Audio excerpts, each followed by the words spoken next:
This happens to me a lot of times in relationships when you're like, okay, let's get vulnerable. Let's bond with each other. Let's get deeper into this relationship. And the person, instead of taking your love and using it for something good, they want to use it as a weapon against you. You tell them the deepest, darkest secrets in your heart, and they're like, okay, well, next time I'm mad at you, let me use that against you. Let me use the fact that you got daddy issues against you. Let me feed off of your vulnerabilities to make you feel bad about yourself, or to get you right where I want you so I can subdue you and I can control you. And see, that's not love. Dedication, preservation, take a look inside your salvation. Do every good work, it takes patience, like a butterfly, transformation. What is up, guys? Sophia here, and I'm back with another video. If you are new to my channel, don't forget to subscribe and hit the notification bell so you can stay updated on all my videos. And this is gonna be a video about when somebody shows you who they are, you need to go ahead and you need to believe them. Because why, ladies? Because for whatever reason, we have this odd thing where when a man shows us who, or even everybody, men, when women show you who they are because they might be fine or whatever the case may be, you don't want to believe that they trife. Women, you want to make up every excuse in the world as to why they're dogging you out. Oh, his mommy wasn't there. Oh, he's never had somebody to love him. Oh, blah, blah, blah, blah, blah. And really the simplest answer is that he is a jerk. He is. To me, this is a primary example of what we all do. We see somebody that we want and we ultimately get into a relationship with them when all signs point to they are trying to screw us over. But instead of believing that, we choose to actively engage with this person for God knows how long, until ultimately it ends up ruining us in the end, because we keep making excuses and keep rationalizing in our brains that, oh, this person must not be as bad as they are. They must love me. They must not mean to cheat on me. They must not mean to dog me out. They must not know how to love, and therefore I have to overlove them to teach them how to love me, when really they are exactly who they portray themselves to be, period. And sometimes the only answer to that is to leave their behinds alone, right? So to go into Samson and Delilah, the first thing that we need to know about Samson is that he was somebody who was going against the Philistines. That is who the Philistines was, his enemy. And who was Delilah? She was a Philistine. Dumb, right? So if you go to Judges chapter 16 and you go into verse 4, after this, he fell in love with a Philistine woman living in the valley of Sorek, whose name was Delilah. So what's the problem with this? First of all, you're sleeping with the enemy. Why? This is what the Bible specifically speaks about when it talks about being unequally yoked. What does lightness have to do with darkness? And this is a chapter that I have in my book for single women that I highly recommend that you check out, because to me, equally yoked is not just about being with a believer. In this case, it was, but it's about having a common ground. Why are you intentionally being with somebody that you know for a fact is the opposite of what you need to be with? And it's like sometimes we get so blinded by attraction, lust, or what we think we want that we miss the fact that if this whole Philistine culture is what you stand against, then why would you then go get with somebody who is a Philistine? If you are all about living for the Lord, then why are you getting with an atheist? If you are all about being your best self, then why are you getting with a liar? If you are all about being about integrity, then why are you getting with a thief? It makes no sense. And then you want to sit up there and try to change the person or hope that there's somebody else, when really you know who they are and they're the exact opposite of what you represent. And then you want to wonder why everything goes to crap. It's because they're the enemy. And you knew that. But instead of accepting it, you ignored it. So then, because Delilah was the enemy, it made her very susceptible to a bribe. Because if we go in verse 5, so the 5 lords of governors of Philistine came to her and said to her, Persuade him and see where his great strength lies, and find out how we may overpower him, so that we may bind and subdue him, and each of us will give you 1,100 pieces of silver. And of course, Delilah did it. Why did she do it? Because she was a Philistine. She didn't have the same beliefs as Samson. She didn't have the same God. She didn't go by the same morals. She didn't believe in not lying, not stealing, not all of that. And guess what? Because she was a Philistine, that is exactly who her allegiance was to.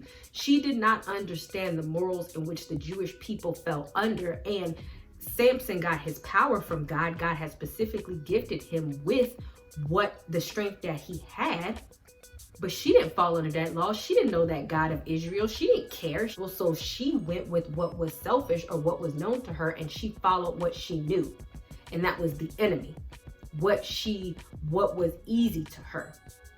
So yeah, you might be getting with the man who have a history of having a whole bunch of freaking baby mamas, and you think just because he with you, he gonna change.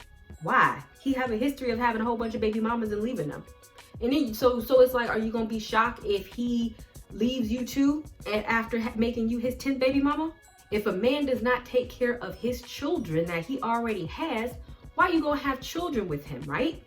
Because then if you do and he don't take care of your kids, guess what? That's your fault for not seeing that, because he was a bad father to begin with. He's not gonna change just because he got with you. So then going over, when Delilah went with Samson, she was very persistent on finding out the source of his strength. To me, it was very obvious, but because Samson was probably blinded by lust, the booty, I don't know what in the world he was blinded by when it came from Delilah, but for whatever reason, he simply could not see that she was trying to trick him.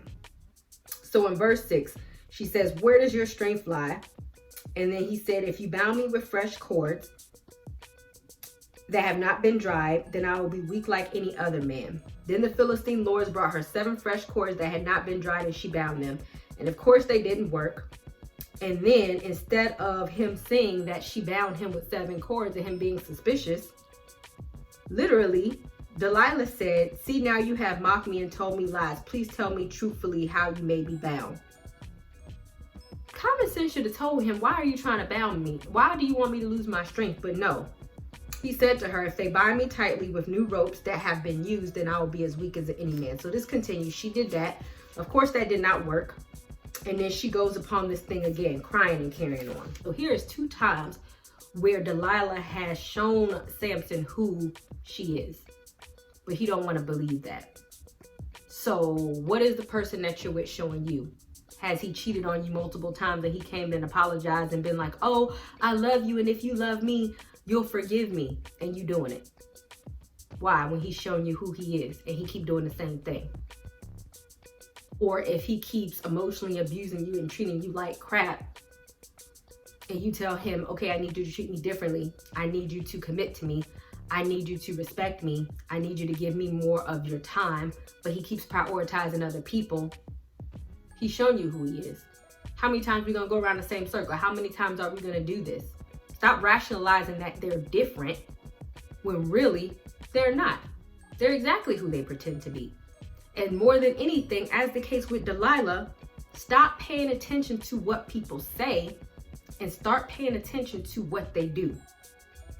Because then the last time, Samson finally told her after she went on this long thing, "How can you say I love you when your heart is not with me? You have mocked me these 3 times and have told me where your great strength lies." Then when she pressured him day after day with her words and pleaded with him, he was annoyed to death. Then he finally told her everything that was in his heart and said to her, "A razor has never been used on my head, for I have been a Nazirite to God from my mother's womb. I am shaved, and my strength will leave, and I will become weak." Then Delilah realized that he had told her everything in his heart. He had told her everything in his heart. And what did this fool do? She sent and called for the Philistine lord, saying, Come to this at once. He told me everything in his heart." So even at this point, when she had realized that he trusted her unconditionally, told her everything in his heart, she still was disloyal. And she took it upon herself to abuse what he had told her. And a lot of times, and this has happened to me a lot of times in relationships, when you're like, okay, let's get vulnerable. Let's bond with each other. Let's get deeper into this relationship. And the person, instead of taking your love and using it for something good, they want to use it as a weapon against you. You tell them the deepest, darkest secrets in your heart, and they're like, okay, well, next time I'm mad at you, let me use that against you. Let me use the fact that you got daddy issues against you. Let me feed off of your vulnerabilities to make you feel bad about yourself, or to get you right where I want you so I can subdue you and I can control you. And see, that's not love. That is them using their manipulation or using what your love or what you are trying to build with them for evil, and use it against you to use you in the capacity that they want to use you for. And that's wrong. And it's like, instead of, oh, well, he made a mistake. Oh, yeah, he calls me a stupid slutbag whore when we're arguing, but he doesn't mean it. Maybe he does.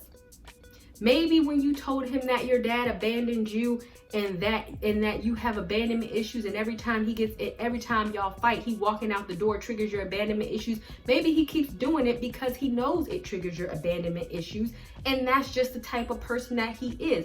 People who don't consider your feelings, your emotions, and what is going on with you, and they keep doing something knowing that it's going to intentionally hurt you, that is who they are. They're showing you exactly how they feel about you through their actions. Don't allow them to come back and say, oh, but I love you and you know that I love you. Okay, but what are they showing you? Believe what they're showing you. So then at this point, the Philistines obviously caught Samson. And then the Philistines brought Delilah the money because she was greedy anyway. That was her whole point of getting with Samson, was because she wanted the money in the first place. She never had any love for him. She never had good intentions with him in the first place, because that's the type of female that she was, right? Because I think a lot of the times when we read these Bible stories from the outside looking in, we'd be like, okay, how could Samson be so stupid? But really, a lot of us are very stupid.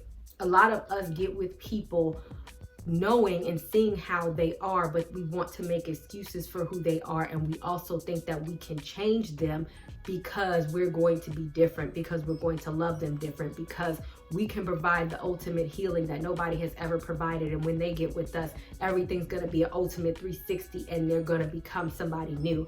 And whenever they show us that they're not that new person, that they're just reminiscence of the old person, we just want to make excuses and give them chance after chance after chance after they have shown us that they have no intention of changing. And at that point, you have to sit up there and you have to blame yourself.